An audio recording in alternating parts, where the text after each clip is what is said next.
Hi, I'm Cassidy, and this is the story of how a paper plate, a missing seat, and years of being politely ignored showed me that silence can be louder than any insult. They didn't tell me not to come to Thanksgiving. They just set a table without my name and made sure I knew I didn't belong.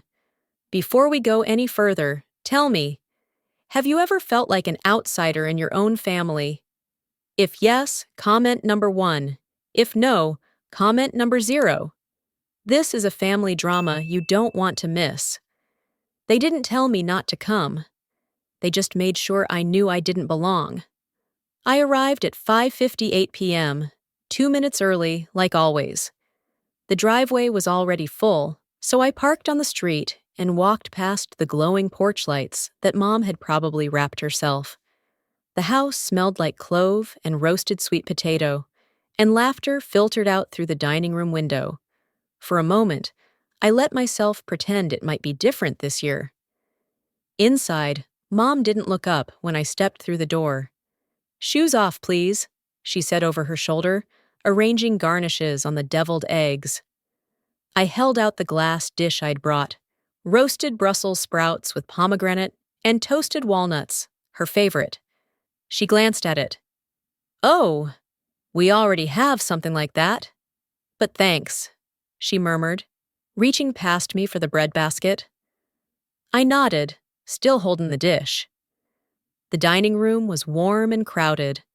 A long oak table sat in the middle, dressed with the embroidered cloth from Grandma's hope chest and fine china no one dared use any other day of the year. 10 chairs, all full. Marin waved from between Uncle Peter and Aunt Ray, her hair curled just right, sweater a perfect soft cream. "There's a spot over here," Mom said, guiding me toward a side table near the swinging kitchen door. It was square, mismatched, shoved beside the trash bin. A folding chair waited for me. The placemat was plastic. "It's just a space thing," she added. "You know we had a full RSVP this year." I nodded again. Dinner was full of stories and Marin. Her new job in D.C., the presentation she led, the client who gave her flowers. Mom laughed and touched her hand like it was her own accomplishment. No one asked me anything. I took small bites and kept my eyes on the tablecloth pattern, counting embroidered leaves. When Marin suggested a group photo, everyone stood. Mom gathered them around the fireplace, adjusting collars, smoothing hair. I stood as well, but Mom caught my eye and said, "We'll take one more with you in a sec, honey." The flash went off. They all sat back down. No second photo was taken. Later, over dessert, Marin tilted her head, tone sweet. "Cass is figuring things out, right?" Laughter bubbled, light and controlled, like a sitcom track. I smiled at my plate. Mom didn't respond. She passed the whipped cream to Aunt Ray. I waited until the pie was sliced. I took one piece, placed it on a napkin, and stood. No one stopped me. Not even Etta, who gave me a polite, puzzled nod, but nothing more. In the hallway, I caught sight of the printed photo already stuck to the fridge with a fall leaf magnet. 10 faces smiled back. My seat at the side table was empty in the background. They'll say I left quietly. They won't say they never saved me a seat. I never expected applause. But I didn't think I'd be forgotten in the same room I set the table for. The room Etta offered me was barely wider than the twin bed it held, but it was quiet. The floral quilt smelled like cedar and peppermint. I sat down slowly, balancing my backpack on my knees, and reached inside for the old tin box I hadn't opened in a while. The lid squeaked as I lifted it. Inside were folded notes I had written over the years, Post-its and scrap paper, little reminders and encouragements. One said, "You've got this, Mom. Don't forget your reading glasses." Another, "Lunch is in the brown bag. No mustard this time. Love, Cass." I'd slipped that into Marin's backpack before her state debate competition junior year. She'd never mentioned it. I ran my fingers along the edges of the notes. The corners were soft, worn from being handled too much or never enough. The wind pressed against the window panes. I stood and moved toward the dresser, pulling open a drawer that stuck slightly. Nestled inside were a few things I'd left here years ago: an extra sweater, a pair of socks, and the wrist blood pressure monitor I'd bought when Mom's headaches had gotten worse. I'd set it on her nightstand once, quietly. She thought a neighbor had dropped it off. I sat again and picked up my father's old notebook. The spine was cracked, the pages yellowed. After he passed, I'd started writing in it, not to be read, but to remember how his silence always had weight. His voice still came back sometimes, especially on nights like this. I turned to a blank page and wrote, slowly, deliberately, "If they ever notice, I hope it's not too late for them." I closed the book and wrapped it carefully in the flannel scarf Dad had given me one winter, back when snow days felt like permission to rest. I tied the corners neatly, the way he used to wrap lunch for Mom when she worked late shifts at the post office. The floor creaked softly as Etta stepped in, holding a folded blanket. She didn't say anything, just placed it at the foot of the bed and gave my shoulder a gentle pat before slipping back out. I sat for a moment longer, listening to the hum of the radiator. I closed the book, tied it with the flannel scarf Dad left me, and stepped into the cold, hoping someone else might find the warmth. I noticed that coldness from my mother and sister. It seemed like I was gradually becoming invisible to them, always silent and silent. But they didn't feel that from me, that I was always there, always paying attention and caring for them. I was really sad. If you sympathize with me, please leave a comment number 9 in the comment section below. Now, let's get to the next development of this story. I didn't mean for her to find it, but maybe that's the thing about kindness. It circles back, even when you're not looking. I didn't know Etta would be the one to see it first. I had left the bundle on the bench behind her house, wrapped in the same flannel scarf Dad used to wear to rake leaves in November. I didn't leave a note. I didn't think anyone would even look twice at it. But she did. Later, she told me she was carrying a pie tin that morning. Apple, unbaked, waiting to be delivered like every year. She stopped to rest, sat down, and saw the corner of the fabric poking out beneath the bench slat. She thought it was something someone forgot, until she untied the corners. She said she recognized my handwriting immediately. That surprised me. I never imagined anyone had paid that much attention to the way I loop my Ys, or how I still cross my Ts too high. But she remembered it from a note she once got in her mailbox. No return address, just 3 folded 20s, and a card that said, "You matter, don't forget." That was me. She'd never asked who sent it, never brought it up again. She told me she sat with the journal in her lap and read quietly. The part that got her, she said, was the line I don't even remember writing. I wanted to be useful without being used. That was when she started crying. Etta's not the type to cry easily. She's the type to bring leftover rolls to the post office, to sit through choir practice even when her knees hurt. So when she told me she walked straight to my mother's house with that journal in hand, I believed her. "I think you should read this before you say another word about your daughter," she told Mom. That's what she said. And nothing else. She didn't explain. She just placed the book, wrapped in flannel, on the kitchen table and walked out. My words had been folded into silence for so long, I almost didn't recognize them when someone else finally read them aloud. I wasn't there, but I could imagine it too clearly. The kitchen dim and warm, the smell of spiced tea in the air, and the old radio in the corner playing Moon River just loud enough to blur the space between sentences. Mom sat at the wooden table, the one Dad used to oil every spring, with the flannel-wrapped journal open in front of her and her fingers shaking just enough to be noticed. Marin was standing, of course, arms crossed. She never liked sitting still when she felt cornered. I'd written the first pages after last year's Thanksgiving, just a few lines about folding napkins and how Mom's wrist hurt too much to reach for the oven mitts. I remembered gently wrapping her hand in a dish towel, brushing away her apologies.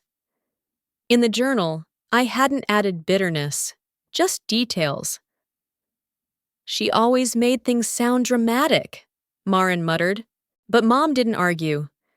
She just kept reading, quietly, slowly, the sound of her voice brushing against paper. When she turned a few more pages, she found the section about the scholarship. How I'd stayed up researching deadlines, drafted the first version of Marin's essay, filled in the financial aid forms when no one else was home. They'll never know I helped. "But maybe she'll get out of here," I had written. I remember hesitating on that sentence. I wasn't sure if it sounded too much like hope or resignation. Mom stopped at that line. Her eyes didn't move. And then she looked up at Marin. Neither of them spoke. Eventually, Mom stood and went to the drawer with the old photographs, the ones we never framed, just slipped into plastic sleeves. She pulled out picture after picture, birthdays, choir concerts, holiday dinners, and in almost every one, there I was, holding a plate, standing beside a coat rack, clearing a table in the background, never centered, but never absent. She studied them like puzzle pieces that had been hiding upside down. "I didn't ask to be center stage," I had once written. "I just wanted a chair where I could see." Mom traced the edge of one photo, then closed her eyes. "I think," Mom said slowly, "we've mistaken absence for silence, and silence for not caring. Let's go find her." You can leave a room and still be sitting in it, if no one ever asked where you went. I'd been coming to the library every morning since Friday. It was the one place that always made space without needing to rearrange anything. No one cared if I took the same corner table or lingered too long on the back steps.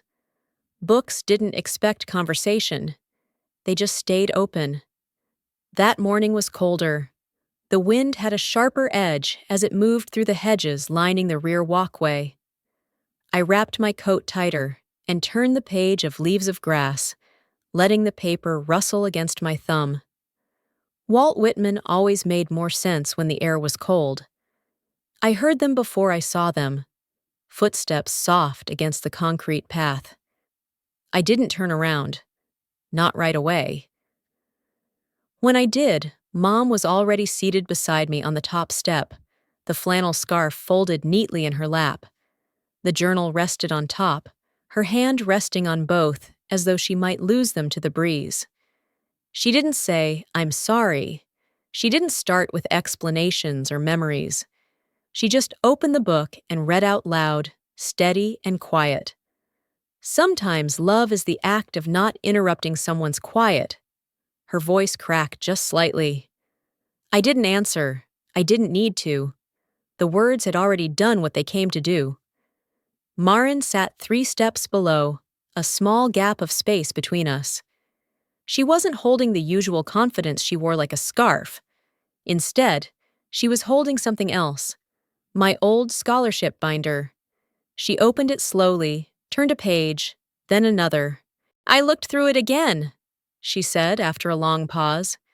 "You corrected my typos. All of them." Her voice didn't wobble, but her hands did. I smiled. Not with triumph, not even with sadness. Just a kind of stillness that had waited too long for a name. I looked at both of them, really looked, and then said the first thing I'd spoken aloud in days. "You didn't hear me because I didn't speak, but I never thought I was unworthy of being heard." None of us said anything after that. The wind moved across the parking lot, pushing leaves toward the gutter. We didn't hug. We just sat there, three women in coats, letting the morning say what we couldn't. I thought I left that night with nothing. Turns out, I left seeds. The community center smelled faintly of cinnamon and copy paper, like a PTA bake sale and a school library had collided in the best way. Folding chairs were arranged in a wide arc, and the walls were lined with handwritten notes taped to string. Above the welcome table was a hand-painted sign. Silent voices. Share something you once kept quiet. I didn't come to speak. I didn't even wear the kind of clothes that invited attention. Just jeans, a sweater, and the flannel scarf folded once around my neck. The same one I'd used to wrap the journal. It had become something else now. A symbol, maybe, or just a thread connecting what had been missed to what was finally seen. I walked past Etta, who sat near the back, her hands folded like she was still in church. She gave me a small smile, the kind that holds both memory and relief. Mom and Marin were in the middle row. For once, they didn't scan the room for the best angle. They just sat. At the front, a teenage girl stepped up to the microphone. Her voice shook as she read. They gave me a paper plate. A ripple moved through the room. Not of shock, but of recognition. She continued. It wasn't the paper that hurt. It was the message. This is what you're worth. Someone exhaled too loudly. Someone else sniffled. And then, applause. Gentle, hesitant at first, then growing. I walked quietly to the side table and placed a single page from my father's journal into the collection box. It read, You don't have to win the room. Just don't lose yourself in it. A woman read it later. I saw her wipe her eyes and fold it into her purse like something sacred. Before I left, I noticed something near the memory board. A recipe card, mine, was tucked between old photos and pressed leaves. Mom must have placed it there. Her handwriting had labeled the corner, Cassidy's cornbread, best warm. Near the exit, pinned to the corkboard above the lost and found sign, was a small torn piece of paper. No name, just a line. She built a room for us to speak in. Silently, beautifully. I didn't cry, but I did look up, as if someone, somewhere, had just nodded. Some truths arrive quietly, on library steps, in folded scarves, or a handwritten line someone finally decides to read. I never needed a spotlight. I only ever wanted a place where my presence meant something, even in silence. Kindness isn't always loud or recognized, but it leaves traces, gentle ones, that grow roots in unexpected places. When we stop assuming and start noticing, we make room for the voices we once overlooked. So, if someone near you seems quiet today, don't rush to fill the silence. Sit with it. That quiet might be the truest thing they've ever spoken.